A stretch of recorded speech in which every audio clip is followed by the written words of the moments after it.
Persiapan terbesar itu bukanlah mesti memahami kitab Wahyu, tapi menjalani hidup seolah-olah Yesus bisa datang sekarang juga. Shalom semuanya. Apa kata-kata terakhir yang diucapkan Yesus di Alkitab? Jawabnya ada di Wahyu 22 ayat 20, yakni di halaman terakhir Alkitab. Yesus berkata, "Ya, aku datang segera." Jika kedatangan Yesus Kristus semakin dekat, maka persiapan kita pun harus semakin sungguh-sungguh agar kita bisa menikmati kekekalan bersama Tuhan di surga. Tapi, apa sih yang sebenarnya harus dipersiapkan? Maka, inilah 5 hal yang dicatat dalam Alkitab harus kita lakukan sebelum Yesus datang kembali menjemput kita di awan yang penuh kemuliaan. Mari kita mulai. Hal pertama, beli minyak sebelum terlambat. Persiapan ini didasarkan pada perumpamaan tentang 10 gadis dari Matius 25 ayat 1 sampai 13, di mana dalam ayat 9 tertulis, "Tetapi jawab gadis-gadis yang bijaksana itu, 'Tidak, nanti tidak cukup untuk kami dan untuk kamu. Lebih baik kamu pergi kepada penjual minyak dan beli di situ.'" 10 gadis menantikan kedatangan mempelai laki-laki, tetapi hanya 5 yang bijaksana. Mereka membawa minyak cadangan untuk pelita mereka, sementara 5 gadis yang lain kehabisan minyak. Dan saat mereka sedang pergi untuk membelinya, mempelai laki-laki yang melambangkan Tuhan Yesus tiba-tiba datang. Akibatnya membuat mereka tidak diikut sertakan dalam pesta pernikahan. Perumpamaan ini dengan jelas mengajarkan bahwa kita harus selalu ditemukan sudah memiliki kesiapan saat Yesus tiba-tiba datang. Jadi minyak dalam perumpamaan ini mewakili lebih dari sekedar kesiapan. Minyak itu melambangkan kehadiran Tuhan dalam hidup kita, khususnya kehadiran Roh Kudus. Sebab sama seperti minyak yang membuat pelita tetap menyala dalam kegelapan, kehadiran Roh Kudus selain akan menopang kita agar dapat menghadapi tantangan hidup dengan kemenangan, juga akan menjadikan kita mampu untuk dapat terus mengikuti Yesus dan menjadi serupa dengannya. Dengan kata lain, oleh karena pertolongan Tuhan, kita pada akhirnya dimampukan untuk menjadi manusia sempurna seperti yang dikehendaki Bapa. Nah, sekarang poinnya, meskipun Roh Kudus diberikan secara cuma-cuma oleh Tuhan, kita tetap perlu dengan sengaja meluangkan waktu dan tenaga agar bisa mengalami dan berjalan dalam kuasa-Nya dalam hidup kita. Inilah yang dimaksud dengan membeli minyak. Bukankah dikatakan itu gratis? Ya, benar.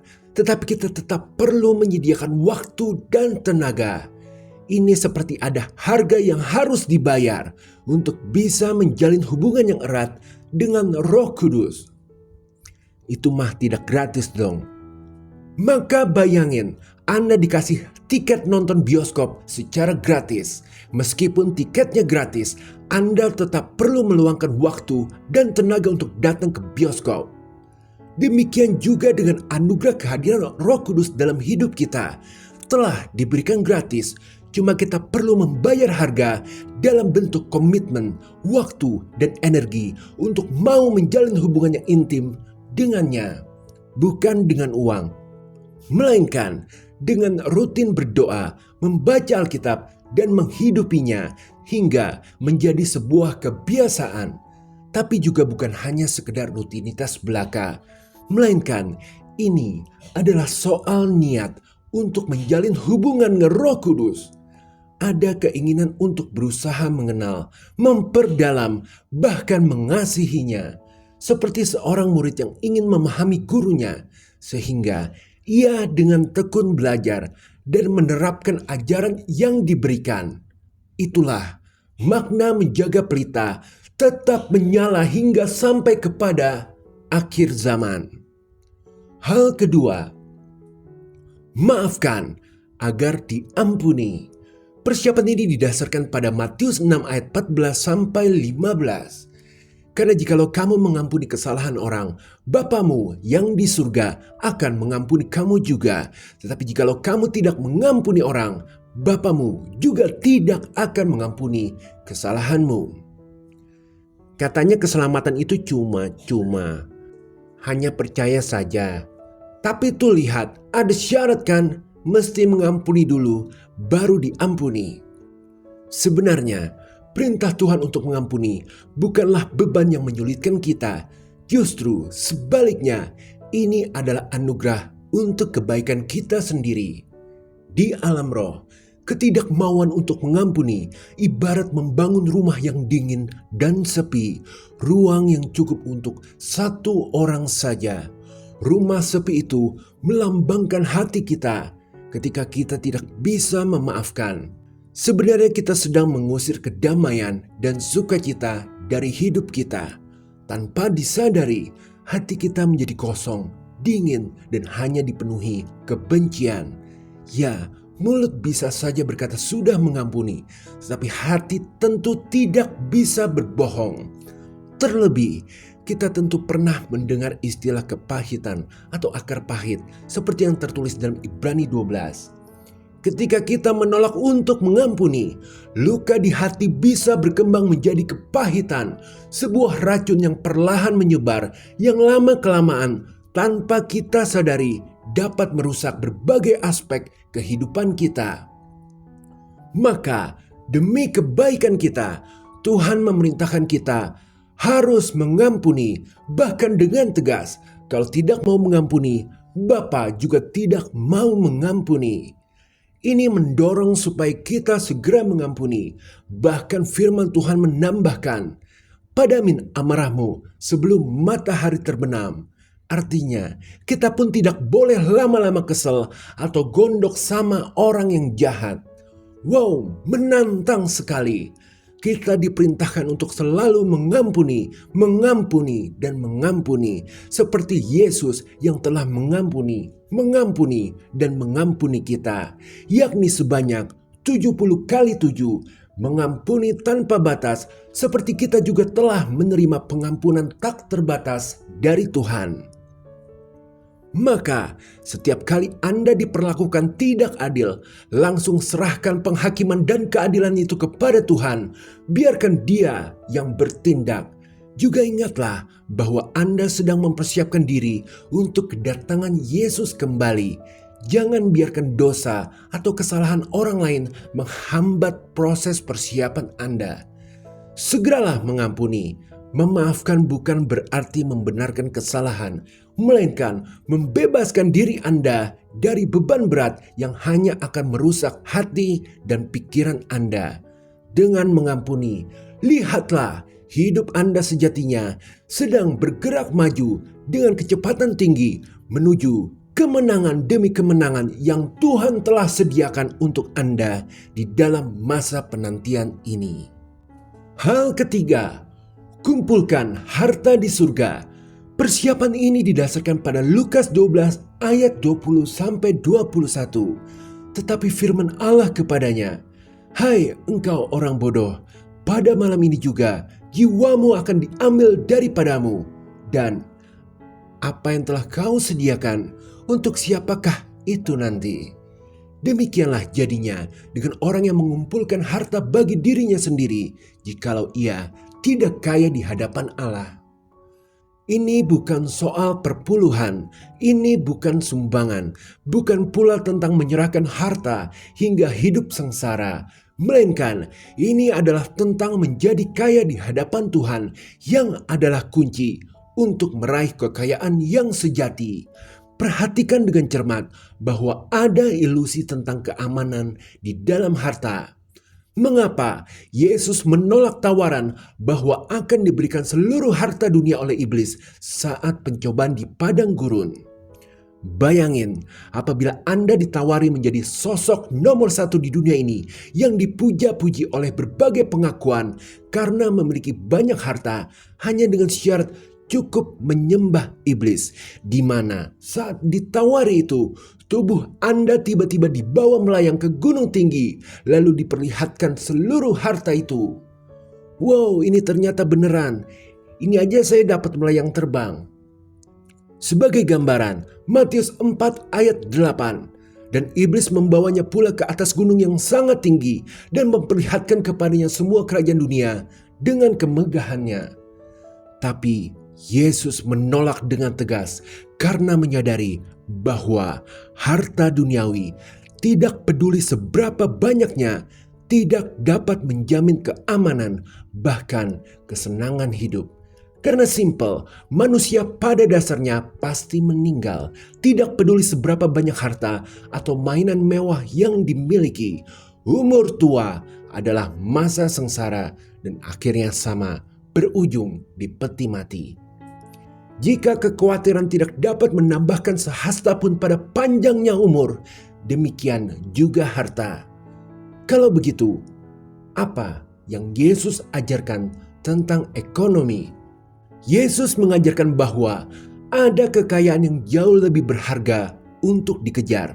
Dan inilah yang disebut sebagai menjadi kaya di hadapan Tuhan.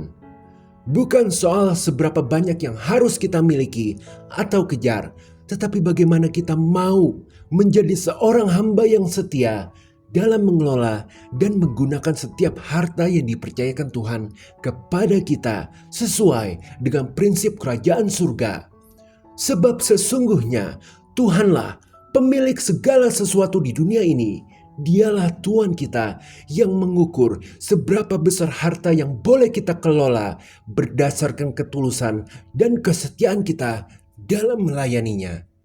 Dengan kata lain, untuk menjadi kaya di hadapan Tuhan, kita perlu untuk terus mempraktekkan kemurahan hati daripada menimbun harta alias fokus pada diri sendiri. Mengedepankan rasa syukur daripada rasa berhak. Memakai harta yang kita punya sebagai alat untuk menyampaikan kemuliaan nama Tuhan. Intinya, kita harus selalu bersedia menjadi saluran berkat Tuhan bagi orang lain, menjadi pengurus yang baik dari kasih karunia-Nya. Dan inilah satu hal yang Tuhan ingin kita persiapkan sebelum kedatangannya. Hal keempat, pakailah jubah kekudusan. Persiapan ini didasarkan pada firman Tuhan dalam Wahyu 19 ayat 8. Dan kepadanya dikaruniakan supaya memakai kain lenan halus yang berkilau-kilauan dan yang putih bersih. Lenan halus itu adalah perbuatan-perbuatan yang benar dari orang-orang kudus. Kain lenan halus berwarna putih melambangkan kemurnian, kebenaran, dan kemenangan yang kita capai melalui kesetiaan di tengah pencobaan. Ya, pada akhirnya kita akan dipakaikan jubah putih yang halus di surga kelak. Tapi, bagaimana bisa kita mengejar standar Tuhan yang teramat tinggi itu? Maka dari itu, arti kehadiran Yesus sebagai anak domba Allah semakin berharga karena kita menyadari bahwa hati ini masih suka marah-marah, kadang suka keseleo lidah, maka berbohong. Yang walau kecil, dosa tetaplah dosa. Tetapi seperti lirik lagu Seputih Bulu Domba, di mana walau dosa kita merah, kita dapat mencucinya supaya bersih hingga menjadi putih dalam darah anak domba. Selalu akan ada penebusan di balik pertobatan di dalam setiap aspek kehidupan kita. Bukan jadi bisa dengan sengaja melakukan dosa, tetapi fakta ini mengingatkan kita untuk berani mengejar kekudusan, berani berusaha taat agar daging kita tidak membawa kita jadi menjauh dari Tuhan, melainkan kita berusaha untuk mendekat sebisa yang kita bisa kepada Tuhan. Jadi persiapan yang Tuhan perintahkan untuk kita kerjakan adalah seperti kita rutin mengganti pakaian. Kita perlu untuk memeriksa hati dan perbuatan kita secara teratur. Dan jangan ada yang menipu diri sendiri apabila ditemukan kita ada kesalahan di sana atau di situ. segeralah mengaku dosa kepada Tuhan dan terimalah kasih karunia yang melimpah-limpah. Dan kita sekarang akan memasuki persiapan terakhir. Hal kelima, ikuti Tuhan Yesus. Persiapan ini didasarkan pada firman Tuhan dalam Yohanes 14 ayat 2-3. Di rumah Bapa-Ku banyak tempat tinggal. Jika tidak demikian, tentu aku mengatakannya kepadamu, sebab aku pergi ke situ untuk menyediakan tempat bagimu. Dan apabila aku telah pergi ke situ dan telah menyediakan tempat bagimu, aku akan datang kembali dan membawa kamu ke tempatku, supaya di tempat di mana aku berada, kamu pun berada. Yesus adalah satu-satunya jalan menuju hidup kekal. Dialah jalan kebenaran dan hidup. Tidak ada seorang pun yang bisa sampai kepada Bapa kalau tidak melalui Dia. Bayangkan Anda sedang berpergian ke sebuah tempat yang belum pernah Anda kunjungi sebelumnya. Anda membuka peta, tapi ternyata peta itu salah atau informasinya kurang lengkap. Akhirnya Anda tersesat, bukan? Pepatah malu bertanya, sesat di jalan, lahir dari pengalaman nyata tentang kerumitan mencari arah. Nah, sama seperti kita bisa tersesat secara fisik, manusia juga bisa tersesat secara rohani.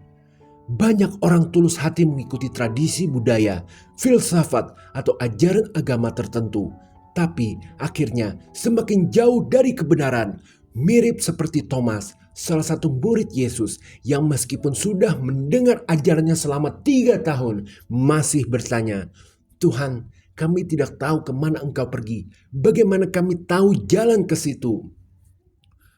Pernyataan Thomas ini adalah cerminan dari banyak orang yang ingin mencari Tuhan, tapi bingung harus mulai dari mana. Mereka mungkin sudah dekat dengan kebenaran, tapi tanpa Roh Kudus sebagai pemandu, mereka tetap merasa tersesat. Namun ketika Yesus berkata, "Akulah jalan," segala kerumitan pencarian menjadi sederhana. Bayangkan saja seperti ini, jika Anda ingin pergi ke rumah teman, tapi tidak tahu alamatnya, teman itu langsung datang menjemput Anda. Bahkan lebih dari itu, dia memberikan petunjuk jelas dan menemani Anda sepanjang perjalanan. Itulah yang Yesus lakukan bagi kita.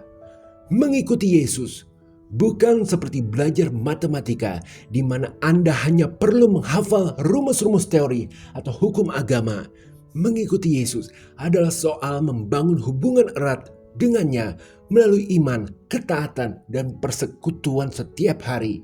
Hubungan ini ibarat kompas yang tidak hanya memberitahu tujuan akhir, tetapi juga membimbing langkah-langkah kita sehari-hari. Lalu, apa yang harus kita lakukan untuk mengikuti Yesus? Adalah meneladani sifat dan karakter Yesus Kristus itu sendiri. Artinya, kita tidak hanya mendengar firman-Nya, tapi juga melakukannya dalam kehidupan. Itulah persiapan terakhir yang Tuhan mau kita kerjakan.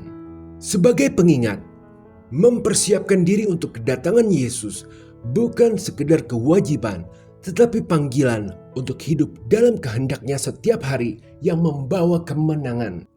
Ada 5 hal penting yang harus kita lakukan. Menjaga hubungan erat dengan Tuhan, mempraktikkan pengampunan, menggunakan berkat dengan bijak, hidup dalam kekudusan, dan setia mengikuti teladan-Nya. Dan kesiapan ini tidak bisa dibangun dalam sekejap, tetapi terbentuk melalui kebiasaan yang konsisten.